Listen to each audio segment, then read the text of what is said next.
The wind moved like a ghost across the Dakota plains, slow, whispering, ancient. It carried the scent of dry earth and the faint trace of smoke from distant campfires. To most men, the land looked endless and empty. But to Tasunke, it was memory. Every ridge, every river bend, every shadowed bluff marked by the blood and songs of his people. He rode alone, his stallion's dark mane tangled with dust. The years had carved themselves into his face, harsh lines cut deep from sun and sorrow. His eyes, once full of fire, now carried a weight that came from 10 years of wandering in silence. 10 years without a tribe. 10 years without a home. 10 years without the touch or voice of a woman. The Lakota had once called him Tasunke Winyan Kiha, horse who defies the wind. He was a warrior known for speed, courage, and pride that sometimes burned brighter than wisdom. It was that pride, his refusal to obey a peace treaty that betrayed their ancestors, that had cost him everything. When the tribe chose surrender, he chose exile, and exile had become his punishment and his prison. For a decade he had lived among mountains and deserts, fighting raiders, sleeping under stars, speaking to no one. The silence had become a part of him like another scar, but now as the horizon shimmered with the faint outline of his old homeland, something in his chest shifted. A heaviness he didn't recognize as hope. The world he returned to was not the same. The plains had filled with fences, white men's towns, and smoke from the railroad lines that cut through the sacred earth like wounds. He passed fields where once there had been buffalo, now fenced cattle and iron plows. His people had either vanished into reservations or scattered into the hills, ghosts of a broken nation. Yet even in the ruin, the land still spoke to him. The wind sang the same lullaby his mother once hummed beside the fire. The cottonwood still bent in the same rhythm when the storm approached. The sky, wide, endless, merciless, still watched with the same indifferent beauty.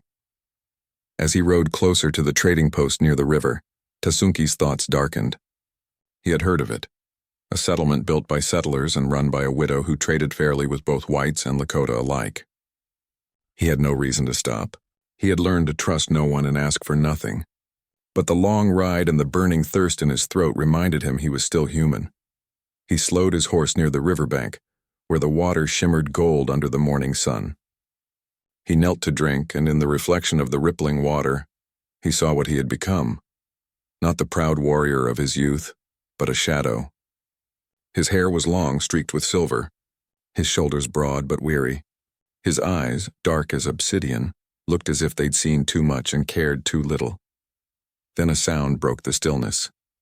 A woman's voice, unsoft, steady, humming a tune. Tasunke froze. It wasn't a voice of fear or haste. It was gentle, human. A sound he hadn't heard in 10 long years.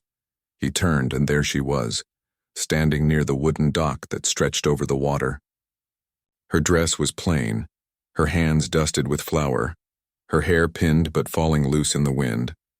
She was not young, not fragile, but alive in a way that drew his gaze like light after endless darkness. Their eyes met across the river's shimmer, her blue-gray eyes steady, his unreadable. For a moment, time slowed. Neither spoke. The wind whispered between them, carrying unspoken questions. Tasunke stood, his tall frame casting a long shadow across the bank. He should have left. He had no place in this world anymore. But something, perhaps the ghost of the man he once was, made him linger. For the first time in years, the warrior felt something stir in the hollow of his chest. Not anger, not grief, but something dangerously close to need. And as the sun climbed higher, gilding the plains in light, Tasunke whispered to himself, "Maybe I've wandered long. Enough." That single decision and a stay when would set into motion the story that would change both their lives, forever. The morning sun turned the river to molten gold as Clara Jennings stood at the water's edge, rinsing the flour from her hands. The day had barely begun, but the weight of the prairie always settled on her shoulders early. The quiet, the chores, the ache of solitude that came with the wide Dakota sky. She had lived alone for 4 years, ever since her husband, Thomas Jennings, died in a winter blizzard while delivering goods to the fort. The world had buried him under snow and silence, and with him went the laughter that once filled this little outpost. Clara stayed, not because she loved the land, but because she had nowhere else to go. Her trading post, a small wooden cabin by the river, was a haven for drifters, soldiers, and the few Lakota who dared come near. She treated them all the same, fair prices, no questions. It was safer that way. In a world where the West had teeth, kindness had to be guarded like gold.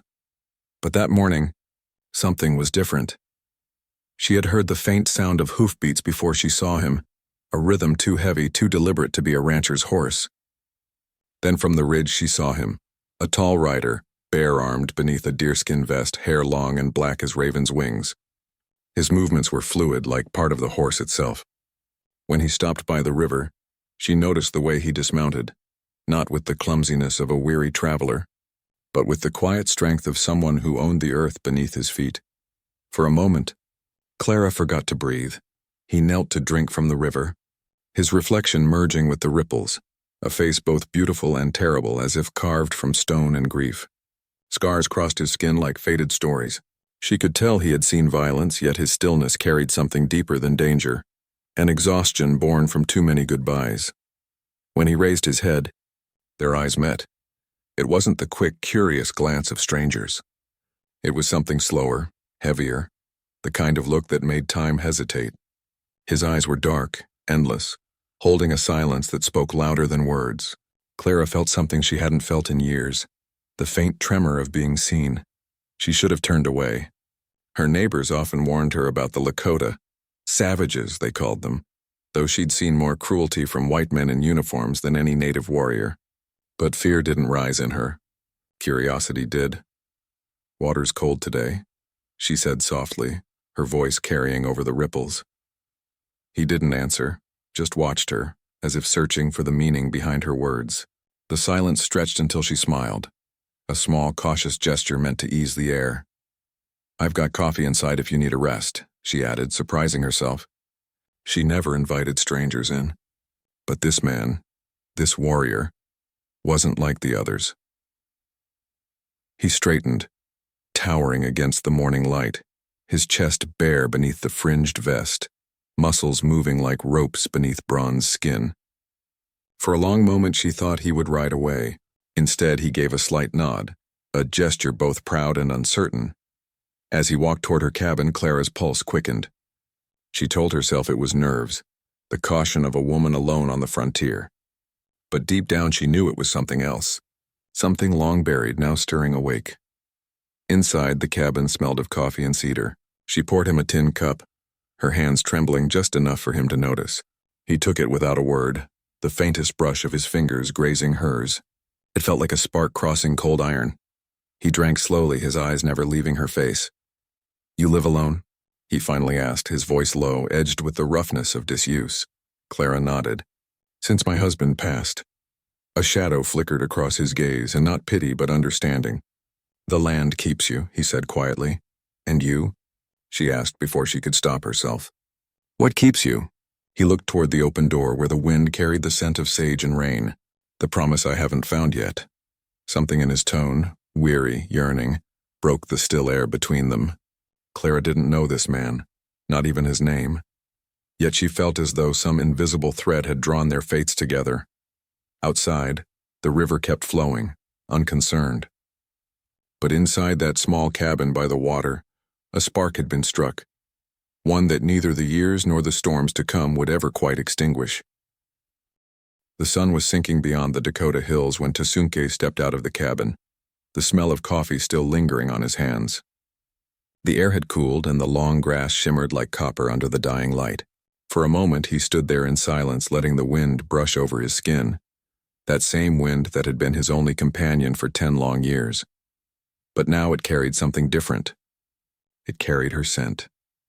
Inside, Clara Jennings moved softly through her small cabin, lighting a single oil lamp, humming the same quiet tune he'd heard by the river that morning. He didn't know why that sound unsettled him so deeply, perhaps because it reminded him of the women of his tribe, mothers and sisters who sang to the dawn before battle, to the earth before harvest. He hadn't heard a woman's song since his exile. 10 years. 10 years since his people had turned their backs on him. 10 years since he had touched a hand that wasn't his own. 10 years since warmth had meant anything other than fire. And yet, here she was, this white woman with river-colored eyes, stirring things inside him that he thought had died long ago. When he turned back toward the doorway, she was there, framed by the soft orange glow of lamplight. Her hair, loosened from its pins, fell around her shoulders in waves of amber and chestnut. She wasn't dressed like the women he remembered. No beads, no feathers, but her presence filled the space the same way light fills a darkened plain. "You don't talk much," she said, her voice quiet but not timid. Tasunki met her gaze. "Words are too easy to lose," he replied. "The wind takes them." She smiled faintly at that. "Then maybe we should speak slow so the wind learns to listen." He hadn't expected that, a woman who met silence with grace instead of fear. He found himself watching the curve of her lips as she spoke, the steadiness of her eyes. There was no deceit in her, no trembling. She looked at him as though she saw a man, not a stranger or a savage, and that frightened him more than any rifle ever could. He stepped inside again, ducking slightly beneath the doorframe. She handed him a small bowl of stew, venison and corn, simple but warm. As he ate, she sat across from him, her elbows resting on the table, studying him openly. "You've been alone a long time," she said softly.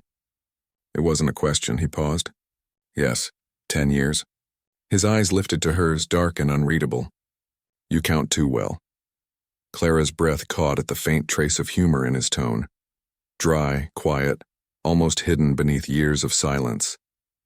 It made him human in a way that startled her. She had met many men out here, traders, drifters, soldiers, but none like him.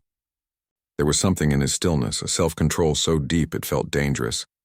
He finished the stew and set the bowl aside. "You should not feed me," he said. "Your people won't like it." She leaned back, folding her arms. "My people are graves and ghosts, mister." "Tasunke," he said after a pause. "That is my name." She repeated it softly, shaping the syllables carefully. "Tasunke." It rolled from her tongue like a prayer. He looked up sharply. Something flickered in his eyes, a mix of surprise and longing. He had not heard his name spoken with kindness in a decade. "Then it's settled," she said, smiling slightly. "You eat here tonight, Tasunke." He wanted to refuse. He should have refused. But hunger, not of the body but of something deeper, held him in place. He hadn't realized until now how starved he was for more than food, for a voice, for the nearness of another soul. When she rose to clear the dishes, the back of her hand brushed his shoulder.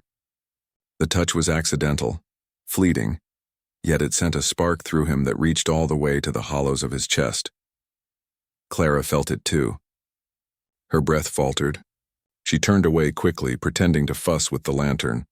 Neither spoke again that night, but something unspoken filled the silence between them. Thick, alive, undeniable. When Tasunki finally lay down near the hearth, listening to the soft creak of her movements in the next room, he closed his eyes and whispered a prayer in Lakota. He didn't ask for forgiveness this time. He asked for strength, because for the first time in 10 years he was afraid again. Afraid of the one thing he thought he'd forgotten how to feel: desire. The wind began its warning cry before dusk, a low moan rolling down from the black hills, stirring the trees, bending the tall grass in uneasy waves. Clara Jennings knew that sound well. Out here on the edge of the prairie, storms didn't whisper. They roared, tore, and punished the careless. She stepped outside to secure the shutters, her apron snapping in the rising wind. Behind her, Tasunki stood by the corral, tightening the reins on his stallion. The sky had turned a bruised purple, clouds tumbling like angry spirits. He could smell the storm coming, sharp with rain and thunder. Nature spoke to him in ways men could not. He knew when the earth trembled with warning. "Inside," he said simply. His voice carried over the wind, calm but commanding. Clara looked up, strands of hair whipping across her face. "You don't have to tell me twice."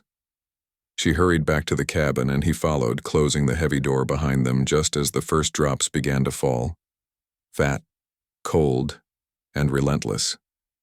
Within moments, rain drummed against the roof like 1,000 drums of war. The lamp flickered. Shadows stretched long and alive along the log walls. Tasunki stood near the window, his body tense, every movement measured. Even in stillness, he seemed ready for battle. Clara found herself watching him, the cut of his shoulders, the strength in his hands as he checked the latch. He looked like something carved by the storm itself, raw, powerful, elemental. She busied herself with the fire, feeding it more wood, but her hands shook slightly. "You've ridden through worse, I suppose," she said, trying to sound casual. His eyes followed the dancing flames. "Once I rode through a storm that swallowed the sun for 3 days," he said. "But I was not inside then. Inside makes the noise louder." She glanced at him. "You don't like being indoors?" He shook his head. Too many walls? "They make the wind sound like ghosts." His words sent a small chill down her spine, though not from fear. There was truth in his voice, the kind that came from a life lived close to the earth. She wondered what those 10 years had been like for him. She wondered what ghosts haunted him still. The thunder cracked suddenly, shaking the floorboards. Clara gasped and instinctively reached out, her hand landing on his arm. The muscle beneath her palm tightened, but he didn't pull away. For a long, breathless moment they stood there, her fingers resting against his skin, the sound of rain filling the silence. His body radiated heat, his presence grounding and wild all at once. She realized she had never stood this close to him before. "You're trembling," he said quietly. "I'm fine," she lied. He turned his gaze on her, dark, unreadable, steady. "You are not." Something about the way he said it, not as an accusation but as fact, made her heart twist. The thunder rolled again, closer this time, shaking the walls. She jumped and he caught her by the shoulders. "Easy," he murmured. His voice was low, deep as the earth. "The sky only shouts. It cannot hurt you." Clara looked up into his face, and the sharp lines, the scar that ran down from his cheek to his jaw, the eyes that held both fire and sorrow. She wanted to thank him, but the words caught somewhere between her heart and her throat. The rain came harder now, and the sound wrapped around them like a heartbeat. For a moment the storm outside seemed to echo the storm inside her. Wild, unstoppable. "Do you ever get tired of silence?" she asked softly. He studied her, his expression unreadable. "Silence is safer than words." "But it's lonelier," she whispered. Something changed in his eyes then. A flicker of recognition, maybe pain. "Yes," he said almost to himself. "It is." Lightning flashed, filling the cabin with white light. In that split second she saw every scar, every line of his face, the story of a man who had lost everything and somehow still stood. When the light faded, she was still looking at him. And he was still looking back. Neither spoke again for a long time. The fire popped, thunder grumbled, and the storm screamed its fury. Yet inside that small cabin, beneath the roar of the world, something else was beginning, slow, electric, and dangerously alive. When the thunder finally eased and the rain softened into a whisper, Clara realized she was still standing close enough to feel his breath. She didn't move, and neither did he. The storm had passed, leaving the Dakota plains slick with rain and the scent of wet earth hanging heavy in the air. Inside the cabin, the fire's warmth painted the walls in flickering gold. But the true heat came from the space between them, a tension neither had dared name. Clara Jennings moved to the table to clear the remnants of their meal, but she didn't dare look at Tsunke. Not yet, not when her chest felt tight, her pulse erratic, as if the storm outside had traveled inside her bones. Every instinct told her to retreat, yet she remained, drawn by something she could neither name nor resist. Tsunke, standing by the window, watched her quietly. The lamplight cast shadows across his scarred face, but it did nothing to mask the hunger in his dark eyes. 10 years of exile had taught him restraint, discipline, the hard art of surviving alone. But tonight he felt a pull stronger than any war, any danger, any lesson he had learned on the plains. He stepped closer, the floor creaking beneath his boots. Clara's hands froze mid-motion, flour dust clinging faintly to her palms. Their eyes met, a long, intense gaze, unspoken words hanging between them like smoke. "You shouldn't be here," she whispered, though her voice trembled. "I know," he replied, his voice low and steady, carrying the weight of all the years he had endured. "But neither should I be feeling this." A flicker of tension, raw and undeniable, passed through the room. He was a warrior, a man who had stared death in the face countless times. Yet here, in the simple closeness of a small cabin, he was vulnerable in a way he had not been in 10 years. And Clara, despite herself, felt the same vulnerability. The firelight danced across his features, highlighting the sharp edges softened only by the intensity in his gaze. He moved closer and Clara's breath caught. It was slow, deliberate, measured, not a rush, not a storm, but the quiet inevitability of a river carving through rock. Then, almost imperceptibly, he lifted a hand and brushed a damp strand of hair from her face. His touch was gentle, tentative, yet there was power behind it. The kind of power that came from survival, from knowing one's own strength. Clara shivered, but she did not step back. She could not. Tasung, she whispered, almost a question, almost a plea. He leaned closer. The space between them narrowed until the world outside and the plains, the wind, the lingering storm, ceased to exist. There was only him, her, and the electric tension that had been building for hours, for days, for the decade of his exile. And then he kissed her. It was not hesitant. It was not gentle in the polite sense. It was fierce, urgent, and yet tender, a contradiction that somehow fit him perfectly. 10 years of silence, 10 years of hunger, 10 years of being a shadow. All of it poured into that one moment. Clara felt it in every fiber of her being, the longing, the restraint, the raw need for connection she had not allowed herself to acknowledge. She responded without thinking, her hands finding his shoulders, her lips moving against his with a mixture of fear and surrender. The cabin seemed to shrink around them, the fire crackling as if cheering them on, the rain's soft patter outside like a gentle drumbeat marking the moment. When they finally parted, breaths mingling, eyes locked, the world seemed reborn. For the first time in 10 years, Tasunki felt fully alive. For the first time in 4 years since her husband's death, Clara felt her heart beating for someone else, truly, entirely unafraid. He rested his forehead against hers, voice barely above a whisper. I haven't forgotten what it feels like, to feel alive. She shook her head, a smile breaking through the tension and fear. Nor have I. For a long while they stood there, holding each other, tasting the quiet aftermath of something monumental. Outside, the plains glistened under the washed sky, but inside the cabin a storm of a different kind had taken hold, one that would shape the rest of their lives. That kiss had changed everything. It bridged years of solitude, sorrow, and fear, creating something new and irrevocable. A bond neither could ignore, a spark neither could deny. And in that moment, Tasunki and Clara both understood something fundamental. Sometimes, the fiercest battles are fought not with weapons, but with the courage to surrender, to another person, to a moment, to love itself. Morning arrived slowly over the Dakota plains, pale light spilling across dew-slick grass and the river that wound like a silver ribbon through the land. Tasunki stirred by the hearth, his eyes dark and thoughtful as he traced the flickering shadows cast by the fire. Sleep had been restless, haunted by dreams of the past, of battles lost, friends buried, and the family he could no longer call his own. The kiss from last night lingered on his lips and in the hollow of his chest, a warmth that both thrilled and unnerved him. For the first time in 10 years, he felt a strange, terrifying pull toward another human being. Not a fleeting connection, but something deep, irrevocable. Clara Jennings moved quietly around the cabin, preparing a sparse breakfast of coffee and bread. She stole glances at him from across the room, seeing the tension in his shoulders, the tight line of his jaw. Her mind replayed the events of the storm, the brush of his hand, the searing intensity of that first kiss. She could hardly believe it had happened, yet she knew she would never forget it. Tasunki, she began cautiously, breaking the silence that had settled between them.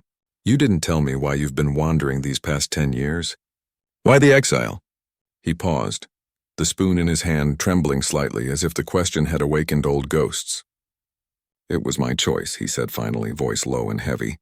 I defied my people. They chose peace over honor, and I could not. I left, Clara listened, holding her breath. She had expected anger or bitterness, but his tone carried only sorrow, and a burden so profound it seemed to weigh down the very air around him. I've heard stories of warriors like you, she said softly, of brave men who protect their tribes and live as legends. But I see you now, not as a legend but as a man, and I see the years that have taken their toll. His eyes flickered toward her, dark pools reflecting both gratitude and pain. I have walked alone through forests and deserts, through snow and fire, and I have seen more death than life.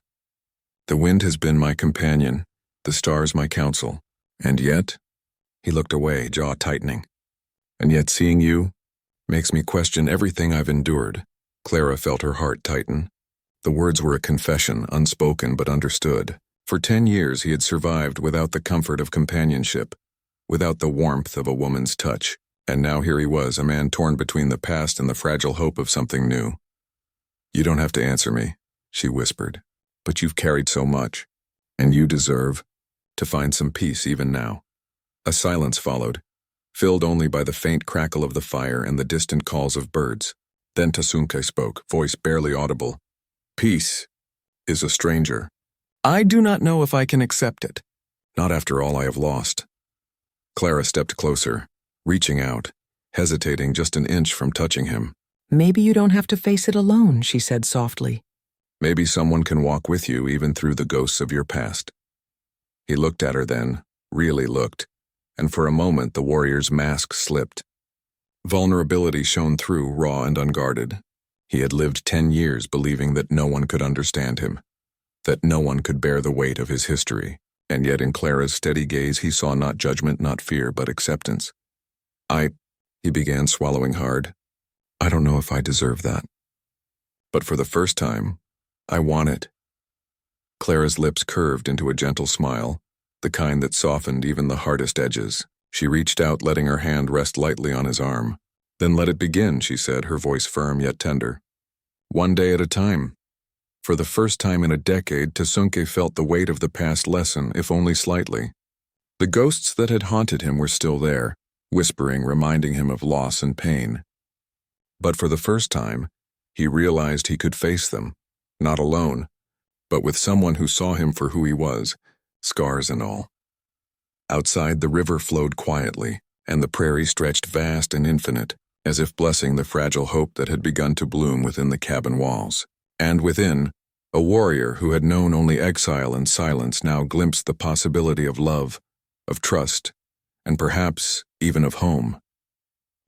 The days that followed were quiet, yet charged with an undercurrent of tension. Tasunke and Clara settled into an uneasy rhythm, each aware of the distance that still existed between them, the chasm of his past and the fragility of her present. Yet despite it, there was a growing closeness, a delicate bridge forming between two souls who had known pain, loss, and loneliness.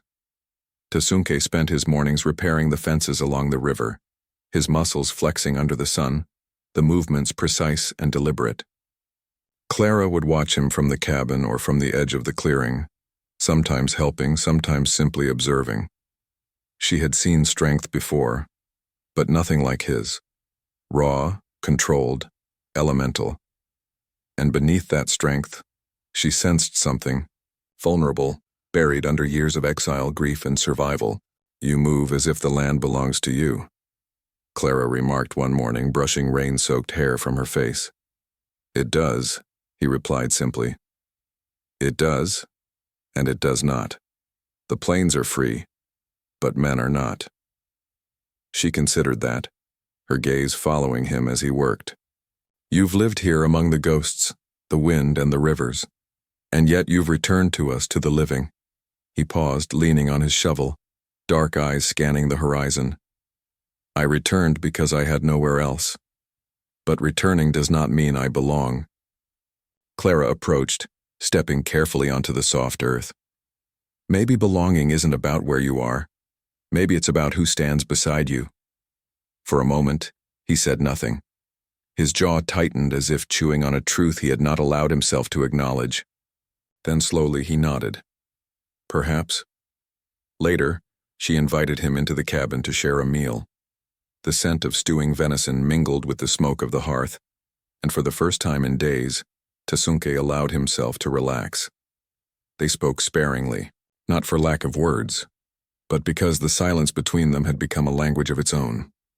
He told stories of his youth among the Lakota, the dances around firelight, the sound of horses thundering across the plains, the joy of hunting with his father.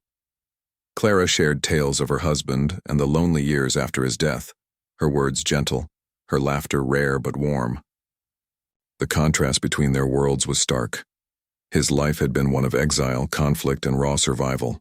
Hers, though isolated, had been bound by routine, solitude, and quiet endurance. Yet they found a rhythm in the shared space, Two worlds converging, tentative and fragile, yet undeniably real. As days turned into weeks, the small outpost became a sanctuary. Soldiers passed nearby, occasionally eyeing the trading post with suspicion, yet Clara's calm demeanor and fair dealings kept them at bay. Tasunki remained vigilant, guarding both the cabin and the woman who had become the center of his attention. Every glance, every touch, every shared silence deepened their connection. Yet the past was never far. Tasunki's memories, once distant and controlled, began to resurface with startling clarity. The night his tribe had turned against him, the bloodshed he could not forget, the faces of friends long gone. Clara saw it in his eyes, fleeting shadows that crossed his dark gaze, a tension in his shoulders, a hand tightening on the edge of the table. "You carry too much," she said one evening, sitting close enough that her hand brushed his. "You don't have to carry it alone anymore." He looked at her, the first real vulnerability breaking through the armor of a warrior hardened by years. "I have lived between worlds for so long," he murmured. "The living and the dead, the plains and the cities, honor and survival. I fear I will never fully belong to either." Clara reached out, taking his hand in hers. "Perhaps you don't need to. Perhaps belonging is not about one world or another. Perhaps it's simply about being here, with someone who sees you, completely." He studied her, searching her eyes for any trace of mockery or deceit, finding none. For the first time, he allowed himself to hope that maybe, just maybe, he could belong. Not to a tribe, not to a land, not to a past, but to someone who had chosen to stand beside him. As the sun dipped behind the horizon, casting gold and purple across the plains, Tasunki and Clara sat together on the cabin porch, hand in hand. Two worlds, once divided by history, sorrow, and exile, had found a fragile, unspoken harmony, the kind that only the brave and the wounded could ever understand. The prairie was deceptively calm that morning, the tall grasses bowing gently in the breeze, the river sparkling under a pale sun. But beneath the serenity, tension had begun to coil like a rattlesnake, waiting for the perfect moment to strike. Clara sensed it first in the way the birds suddenly went silent and the wind shifted without warning. She looked toward the horizon, eyes narrowing. "They're coming," she whispered. Tasunki stood beside her, scanning the distant line of trees where dust began to rise. His hand instinctively rested on the hilt of the knife at his belt, a warrior's instinct honed over years of conflict. His eyes, dark and unreadable, tracked the figures approaching. Soldiers, mounted and armed, the men who hunted him not for crime but for fear, prejudice, and rumors of renegade Lakota. "They know I'm here," he said quietly. "They will not leave without searching every inch of this land." Clara's jaw tightened. Her late husband's brother led them, a ruthless man who had long resented the Jennings family and now sought vengeance under the guise of duty. She knew the man well enough to predict his cruelty. "We can't let them take you," she said. Tasunki shook his head. "I will not risk your life. If they come here, they will find me first." "No," Clara said firmly, stepping closer. "They will not find you alone. Not while I stand here." Her hand rested lightly on his arm, but the grip was unyielding. "I choose this. I choose you." He studied her face, the defiance in her eyes, the courage that matched his own, the unwavering determination. For a moment he saw not a woman defending a man, but a partner, a soul unafraid to stand beside him even in the shadow of death. "You are reckless," he murmured. "Perhaps," she admitted, "but love is never safe, and neither is freedom." The soldiers drew closer, the rhythm of their hooves like a drumbeat of inevitability. Tasunki moved to the door, gesturing for Clara to step behind him. She didn't. Instead, she planted herself firmly, her chin raised, eyes blazing. The leader of the soldiers and her brother-in-law rode forward, his face twisted with anger and greed. "Step aside, Jennings," he barked. "We're taking him." Clara squared her shoulders. "Not while I breathe," she replied. Her voice was steady, calm, carrying the conviction of someone who had already decided the outcome. Tasunke's dark eyes softened for a fraction of a second. "You could be killed for this," he whispered. "Then let them try," she said. "I will not abandon you. Not now. Not ever." The soldiers hesitated, unprepared for such defiance from a single woman. Tasunke could see the shift in their stance, uncertainty, surprise, and the faintest flicker of fear. But he knew this would not last. They would not retreat willingly. He stepped forward, positioning himself between Clara and the men. "If they want me, they'll have to go through both of us," he said, his voice carrying the weight of a decade of survival and the fire of a man unwilling to yield. A tense silence followed, broken only by the distant call of a hawk and the soft rustling of grass. Then, slowly, Tasunke raised his hand in a gesture of warning, and Clara mirrored it, showing that she would fight, not run. The soldiers advanced, cautiously, aware that this confrontation was no ordinary capture. Here was a warrior, wild and seasoned, and a woman whose courage rivaled the fiercest of men. The price of freedom, for both of them, would not be cheap. Yet as the first men drew near, Tasunke's eyes met Clara's. In that brief, electric moment they communicated a silent promise. Whatever came, they faced it together. The prairie, so often a witness to death and despair, now bore witness to a new kind of strength. The courage of two souls willing to risk everything for life, love, and the fragile, precious freedom they had fought so hard to reclaim. And, as the sun climbed higher, glinting off the soldiers' rifles, Tasunke knew one thing with absolute clarity. He would protect her, even if it cost him his own life. The sun dipped low over the Dakota plains, painting the sky in streaks of blood red and gold. The air was heavy with tension, thick as the dust that had begun to rise along the horizon. Tasunke and Clara stood side by side on the ridge overlooking the trading post, the wind tugging at their clothes, the distant cry of a hawk cutting through the silence. The soldiers had approached cautiously, sensing the danger that lay not just in the warrior before them, but in the woman who refused to yield. Clara's brother-in-law, mounted on a large bay horse, led them with a cruel smirk, confident in his authority and the threat of numbers.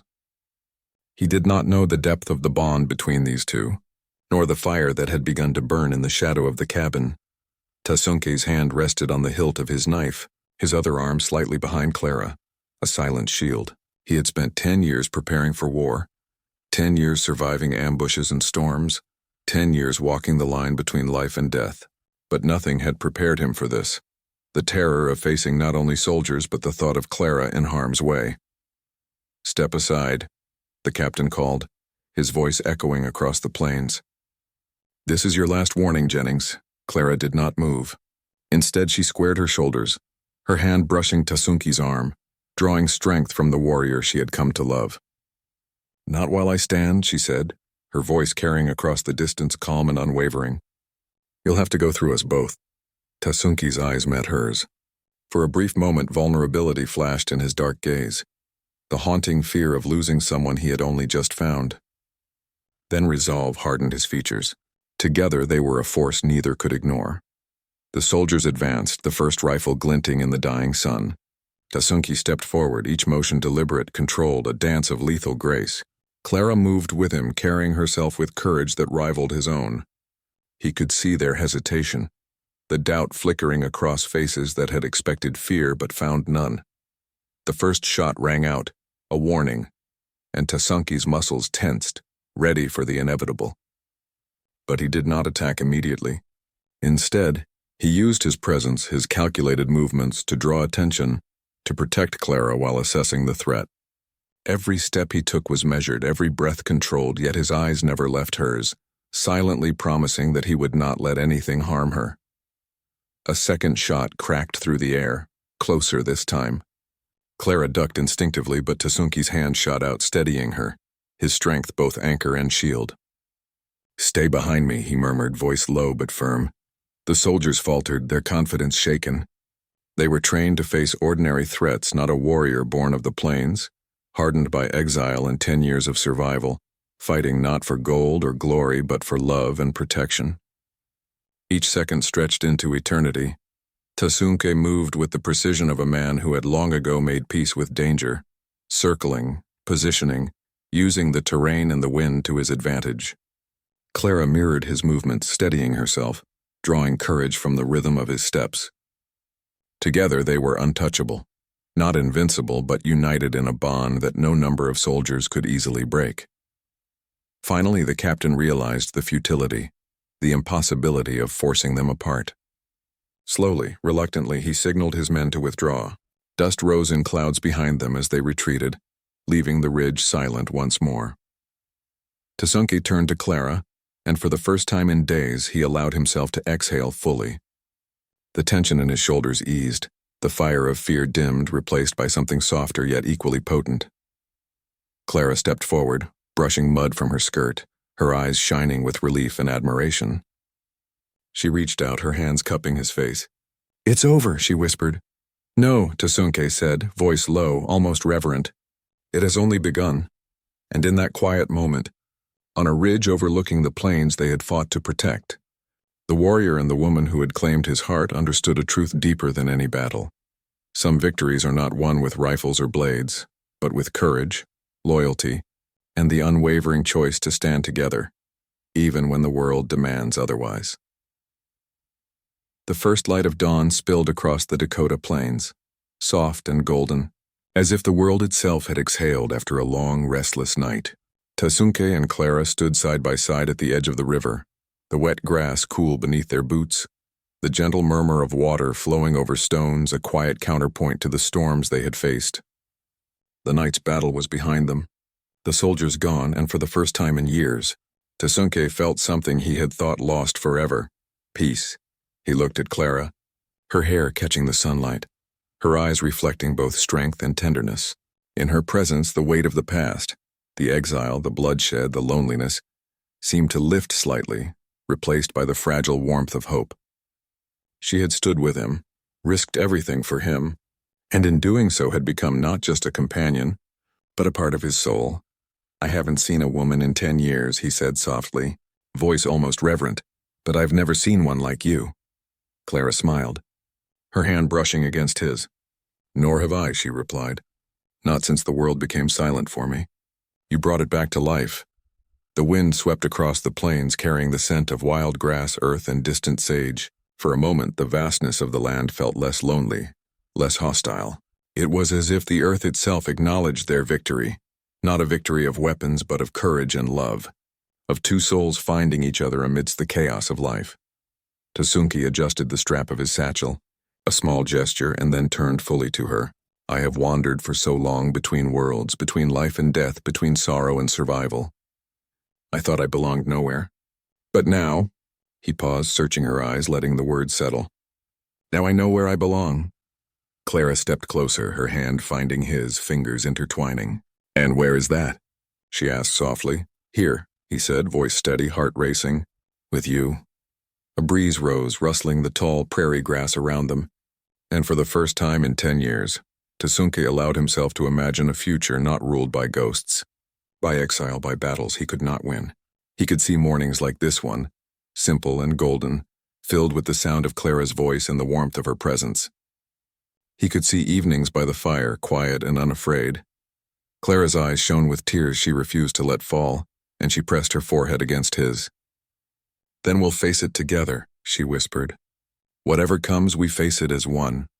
The river flowed at their feet, carrying away the remnants of storms past, its gentle murmur a promise of continuity and renewal.